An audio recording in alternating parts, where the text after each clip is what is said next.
চারিদিকে কি অন্ধকার রে মা। তা বাল রাত্রে জঙ্গলে অন্ধকার থাকবে না তো কি লাইট থাকবে? একবার চারিপাশটা ঘুরে দেখ, কিরকম যেন একটা গা ছমছমে ব্যাপার, তাই না?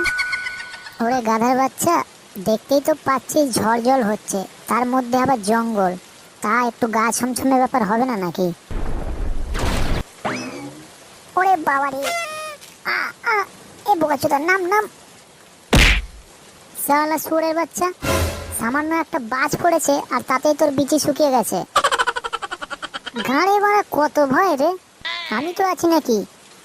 না রে, আসলে হঠাৎ করে চলে এসছে না, তাই একটু ভয় পেয়ে গেছিলাম আর কি। নে নে, আর বেশি সময় নষ্ট করিস না, একেই অনেক রাত হয়ে গেছে, এখনো অনেকটা পথ যেতে হবে। কোথাও আঘাত লাগেনি তো? না, মোটামুটি আঘাত তো লাগেনি, শালা এত কাদা না, তাই স্লিপ করে গেছিল পাটা। নে, এবার আমার হাত ধর, আর বেশি এদিক ওদিক তাকাবি না, সোজা আমার পেছন পেছন যাবি, ঠিক আছে? আচ্ছা।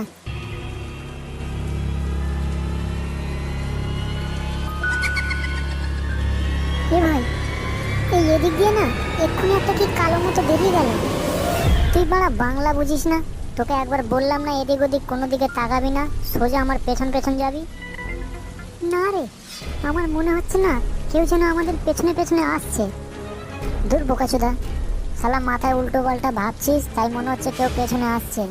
মনের মধ্যে ওইসব আলতু ফালতু ভাবা ছেড়ে দে, বুঝেছিস?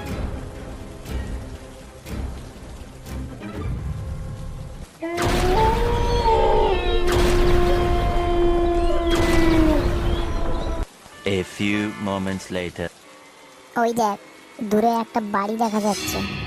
চল, আজ রাতটা ওখানেই কাটিয়ে দিই। এই ঝড় বৃষ্টির রাতে বেশি দূরে এগোনোটা ঠিক হবে না। কিন্তু ভাই, আমার না একটা খটকা লাগছে, বুঝেছিস? তোর আবার কোথায় খটকা লাগলো?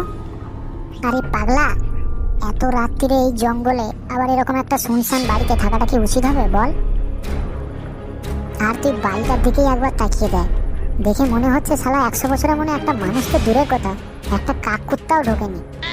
তাই বলছিলাম ভাই, এইখানে না দাঁড়িয়ে চ না, সেই তো হাফ রাস্তা চলেই এসেছি, টুকটুক করে এগিয়ে যাই। দেখ বল্টু, সোজা বাংলায় বলে দিচ্ছি লাস্ট বার, আমি ওই বাড়িতে আজকে রাত্রিরে থাকবো, ঠিক আছে? তোর থাকার ইচ্ছা হলে আয়, আর যদি না থাকে তো গান মারাতে। এমনিতেই মারা বৃষ্টিতে ভিজে ভিজে গলা বসে গেছে, আরো যদি সারা রাত ভিজি তাহলে কালকে সকালে চিত্তরঞ্জনে গিয়ে ভর্তি হতে হবে। আর একটা জিনিস ভাবছি, যে তোর মারা গাড়ি এত ভয়টা লাগছে কেন বলতো? আমরা তো দুজনে আছি, কিছু একটা হলে দুজনে দেখে নেব। ঠিক আছে, তাহলে চ।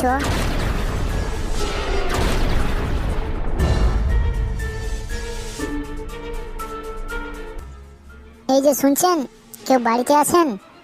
আজকের রাতটা একটু আমাদের এখানে আশ্রয় দেবেন, খুব বিপদে পড়ে এসেছি আমরা।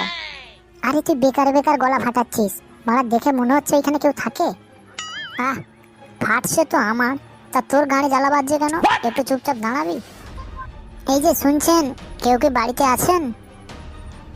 আসুন, ভিতরে আসুন। কিরে, বলছিলি না কেউ থাকে না? দেখ, ভেতরে যেতে বলছে। যাক বাবা, বাঁচা গেল। এই ঝড় বৃষ্টির রাতে কোথাও তো একটা আশ্রয় পাওয়া গেল। চ চ, তাড়াতাড়ি ভেতরে গিয়ে একটু গাটা মোছার ব্যবস্থা করি।